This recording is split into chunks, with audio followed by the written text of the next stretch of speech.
What's up, guys? And today I'm going to show you how to unfuck your back. As someone who suffered some really horrendous back injuries in my career, I've learned some awesome tools to get your back into shape and ready to lift hard again. Doing these things are simple. You can do them every day, whether you have pathology in the back or if you're just suffering from some lower back pain. Doesn't really matter, because these moves are going to really help you out, get you out of pain, and get you back in the gym. So the first exercise I'm going to show you is called a Mackenzie back protocol progression.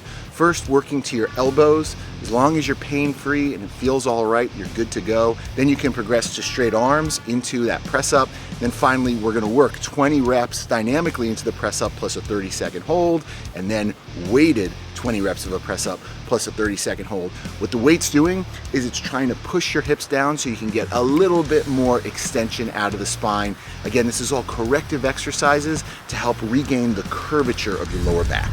What we're trying to do is work the end range extension of the back. A lot of people typically experience back pain when bending because we spend so much time sitting and flexing that a lot of those ligaments around the spine become lengthened on the outside and really shortened on the inside. So this is a great way to work back to establish a better lumbar curve so that your disc can find its way back into place and you can get out of the hot zone. Okay, so now we're gonna work some plank series. What we're trying to do is develop all of the supportive musculature around the spine, almost like a corset of muscle that's gonna allow you to keep it strong and safe. What's most important is that in all of these static holds, we're keeping the spine in a neutral position with its natural S curvature, and we're bracing our abdominals, our obliques, and everything around there to hold it still and tight. So the plank series, again, it's a progression. Start nice and simple on your knees in a front plank, then a side plank from the knees.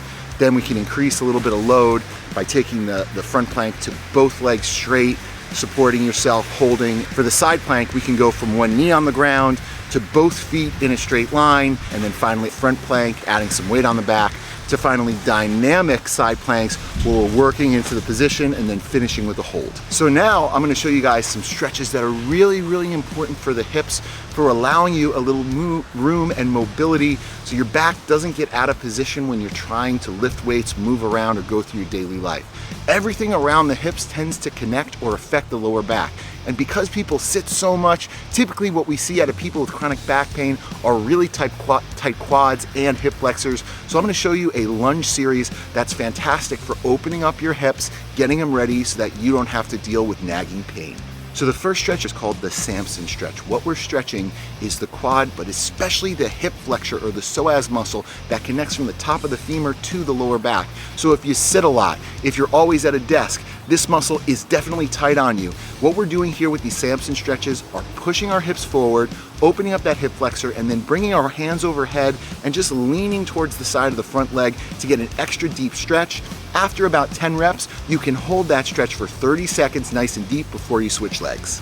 The second exercise we're doing in our lunge series is a hip circle. So you're gonna go into a nice deep lunge with your back leg straight. You're gonna put your front hand on your foot to anchor it down with the other hand on the ground to support, and then you're just gonna work 10 circles to the right and 10 circles to the left. Finally, we're gonna end in that deep lunge with your back leg straight with some thoracic rotations. What we're gonna do here is we're gonna reach the front leg arm through the middle of the opposite arm, and then we're gonna rotate up to the sky and try to hold for about a half a second.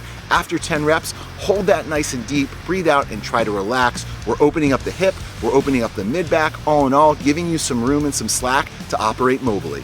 So the last stretch is one of the most important ones you can do for general health, but especially if you deal with back pain. What we're gonna do is we're gonna stretch your piriformis muscle that goes right across the glute. Again, a lot of people that suffer from chronic back pain have really tight piriformis muscles. So this pigeon stretch I'm gonna show you is an awesome way that you can actually build up range of motion over time to be able to open your hips and that piriformis up. So the last stretch is getting really deep into your piriformis with a pigeon stretch. You can scale this, putting your knee up on a 45-degree bench, or going down to a pad like you saw me doing in the video, or even working it all the way down to the ground based on your level of flexibility. Once you're in that stretch with your front leg at 90 degrees and back leg straight, you want to make sure your hips are square to the ground, and you can slowly drop your chest for about 10 reps so you're feeling an extra deep stretch across the glute with a nice 30-second hold after those 10. So hey guys, back pain's not a death sentence. You just gotta learn how to get out of pain and develop a good maintenance routine so you don't have too many flare-ups. These stretches and activations are some really great ways to allow you a lot of room for the spine to stay in a good, strong, neutral position, hopefully avoiding any kind of flare-ups, whether there's an injury there or not. Give this a shot, let me know how it's doing, put a review in the comments, and let me hear you saying, I'm back pain free.